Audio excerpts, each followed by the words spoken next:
Guys welcome back to my YouTube channel. So this is Shweta here and last video में हम लोग ने discuss किया था about my pregnancy journey and the first time how I broke the news to my family members. हम कैसे क्या था, कैसे पता चला, ये सब हम लोग ने डिस्कस किया था।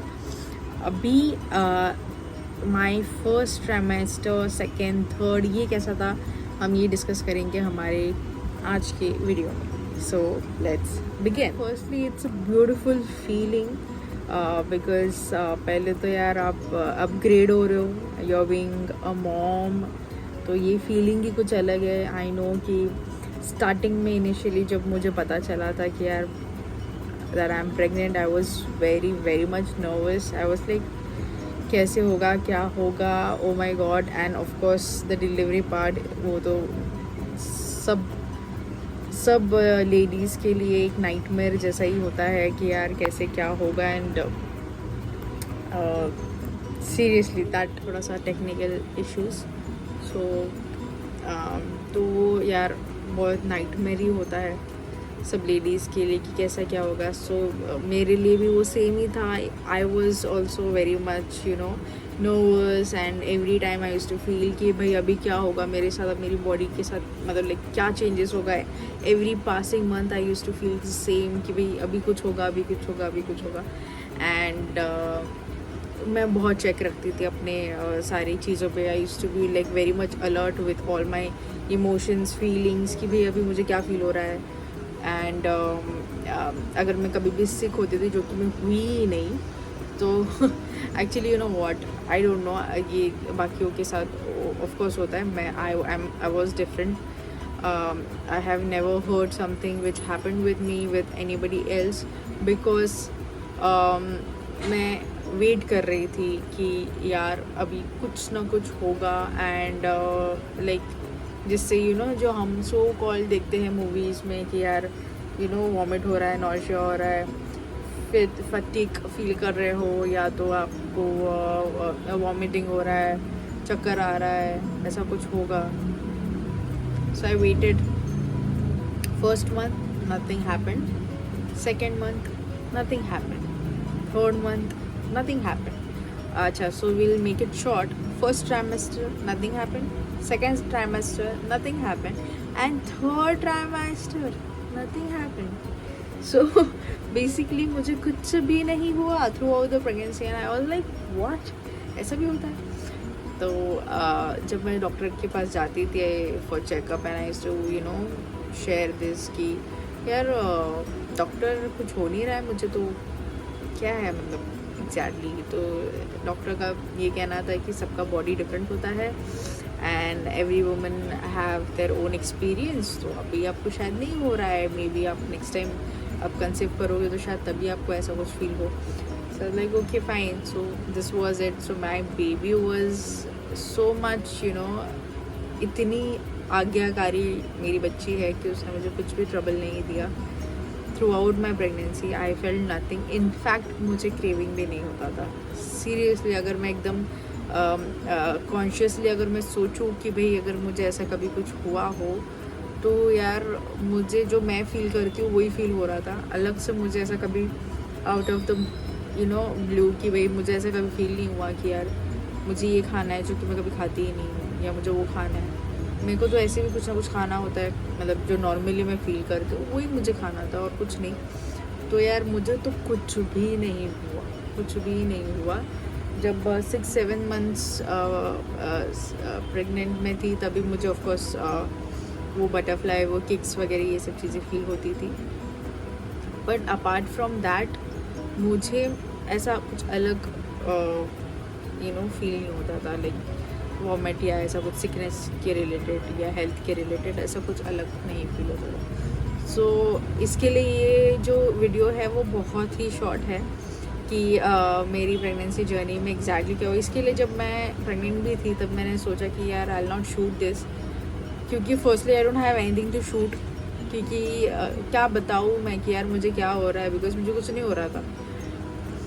एंड ऑफकोर्स थोड़ा टाइम के बाद जब मुझे फील होने लगा तभी भी मैंने सोचा कि यार मैं शूट करती हूँ। But at that point of time मैं इतना बोल नहीं पाती थी, ठीक है, कि मेरे कि सांस मेरी फूलती थी, because of course you are carrying a baby, so oxygen दोनों को है एंड एवरीथिंग जो भी है वो दोनों में चाहिए।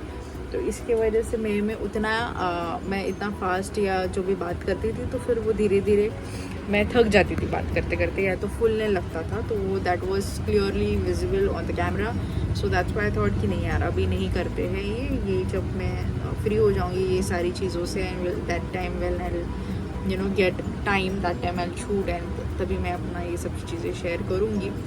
तो यार ऐसा मेरे साथ हुआ।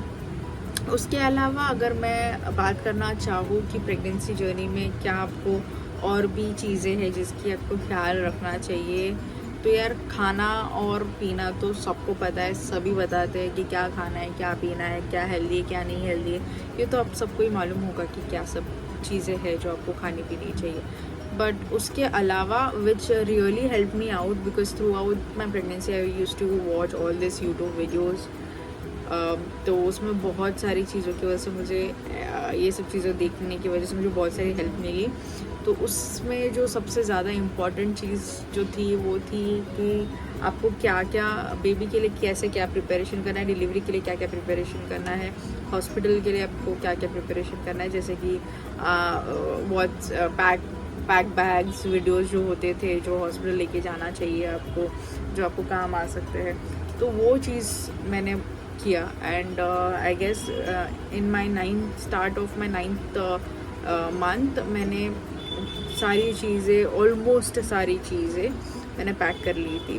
तो उसमें से कुछ कुछ चीज़ें जो है वो मैं शेयर कर सकती हूँ आपके साथ, एंड जो कि मेरे को तो बहुत काम आई, एंड हो सकता है अगर आप कभी प्रेग्नेंट होगे तो आपको भी काम आएगी। तो फर्स्टली जो मेरे को सबसे ज़्यादा काम आया है वो है ब्रेस्ट पैड। या इट्स वेरी इम्पॉर्टेंट, अगर आप मॉम बन गए हो और ब्रेस्ट फीडिंग करोगे तब आपको ये चीज़ बहुत काम आएगी। तो आपको ज़रूर ब्रेस्ट फीडिंग पैड्स जो रहते हैं जो अमेज़ॉन पे इजीली अवेलेबल है, आपको वो कैरी करने चाहिए। उसके अलावा मॉम्स के लिए मैं फ़र्स्ट बता देती हूँ, बाबू के लिए, बेबी के लिए मैं बाद में बताती हूँ।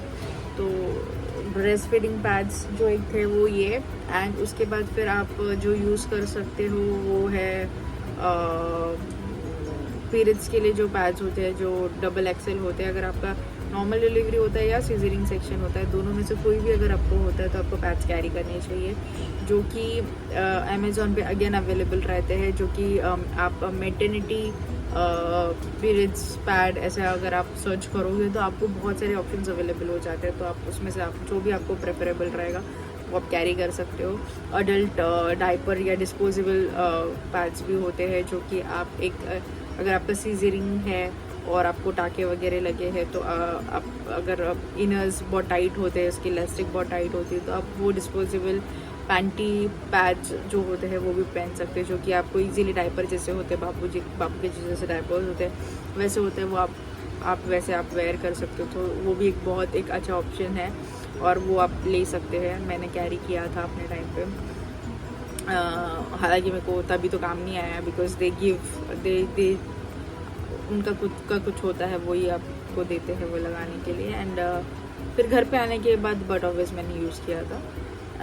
उसके अलावा जो मॉम को लेना चाहिए वो है एक मैटर्निटी ब्रा, जो कि होता है अगर आप ब्रेस्ट फीड करा रहे हो तो मैटर्निटी ब्रा बहुत ज़्यादा इम्पोर्टेंट होता है। अगर आपको नहीं चाहिए कि आप थोड़ा ऑकवर्ड फील करें बिकॉज फर्स्ट टाइम आपके साथ सब कुछ हो रहा है, सो इट्स बेटर कि आप ये सब चीज़ें कैरी करो। फिर मैटर्निटी गाउन जो रहता है वो मैंने कैरी किया था, जिसको जिप होते हैं साइड में, जो कि अभी इजीली अवेलेबल रहता है अमेज़ॉन पे, आप देखिए, या कोई भी और दूसरे वेबसाइट से अगर आप जाना चाहते हो आपको वहीं से भी मिल जाएगा। कि ये सारी जो चीज़ें थी, of course scarf and all that things, वो तो आपको मॉम डैड आपके या आपके बड़े बुजुर्ग जो भी घर पे है वो आप प्रेग्नेंट होते हैं तो ये तो बेसिक चीज़ें आपको बताते ही है कि सॉक्स ले लो, स्कार्फ ले लो, कान में रुई डालने के लिए वो ले लो, ठीक है। ऑफकोर्स बैग्स में आप अपने एसेंशियल्स भी कैरी करोगे ही, जैसे कि फेस वॉश हो गया, कोलगेट, ब्रश, ये सारी चीज़ें, बिकॉज जब आप हॉस्पिटल में लेके जाओगे तो आपको वहाँ पे 2-3 दिन 4 दिन तो हम लोग रखेंगे, तो अपनी सेफ्टी के लिए, अपने हाइजीन के लिए आप ये सब चीज़ें भी कैरी करना। कोम वगैरह। आई रिमेंबर जब मैं वहाँ से निकल रही थी तो मेरे बाल इतने मेस्ड अप हो गए थे, बिकॉज जब मैं लेके गई थी, लाइक जब मैं वहाँ पे गई थी तभी उसके बाद का जो सिचुएशन था जब मैं लेबर पेन में थी, तो मैं इतनी मिजरेबल थी कि यार आई डोंट रिमेंबर कि भाई मेरे बाल कहाँ क्या, और उसके बाद फिर ऑपरेशन, ये सब चीज़ों में आपको कहाँ ध्यान रहता है कि भाई आपके बाल कहाँ है क्या है। स्टिल मैंने उसको ऊपर तो बांधे हुए थे, बट द टाइम जब मैं अपनी एक लेवल पे आ गई थी कि घर जाना है, चलो अभी थोड़ा अच्छा खासा रेडी होके जाते हैं, तभी मेरे बाल इतने उलझे हुए थे, इतने टैंगल हो गए थे कि लिटरली मैं और मेरे हस्बैंड ने हाफ एन आवर मेरे बाल को सिर्फ डिटैंगल करने में लगा। यस, सो वो एक चीज़ है। तो प्लीज़ कोम वगैरह कैरी करना, अपना टॉवेल कैरी करना, ये सारी चीज़ें आपको ज़रूर कैरी करनी चाहिए। उसके अलावा जो बेबी के लिए आपको कैरी करना चाहिए वो तो एक उनको जब बाबू हो जाएगा आपको, तो बाबू को जिसमें आपको लेके आना है वो सबसे पहले। उसके बाद आपको एक जो वहाँ पे आप जब रहोगे हॉस्पिटल में, तो जो नेट वाला जो मॉस्किटोज के लिए होता है वो वाला जो क्या बोलते हैं मुझे उसको पता नहीं, बट उनका जो बेड होता है जिसको मॉस्किटो का नेट अटैच्ड होता है वो आपको लेना चाहिए। बाबू के लिए आपको जो स्वेडल्स बोलते हैं जिस पे उनको रैप किया जाता है वो आपको कैरी करना चाहिए। मैंने अलग से 3 या 4 पैर कैरी कर लिए थे अमेज़ॉन से मंगा के। हालांकि मेरे घर वालों ने मुझे कॉटन के साड़ियाँ वगैरह वो सब भी दिए हुए थे, बट मैंने मेरे सेफ साइड के लिए वो भी मैंने कैरी किए, जो कि मुझे वहाँ पे तो काम नहीं है पर घर पे आने के बाद काम है, बिकॉज़ वहाँ पे जो हॉस्पिटल थे वो ये सब चीज़ें प्रोवाइड कर रहे थे ऑलरेडी, तो फिर वहाँ पे उन लोग अपना ही कपड़ा यूज़ कर रहे थे, तो मेरा उन्होंने बाबू के लिए वो कपड़ा लिया है। तो मैंने ये सब चीज़ें लेके रखी थी, इसके लिए I am letting you know कि ये सब चीज़ें कैरी। आई डोंट नो कि सारे हॉस्पिटल्स ये देते हैं या आपसे मांगते हैं, I don't know about that, but जहाँ पे मैं एडमिट थी वहाँ पे ये सारी चीज़ें उन लोग खुद प्रोवाइड कर रहे थे।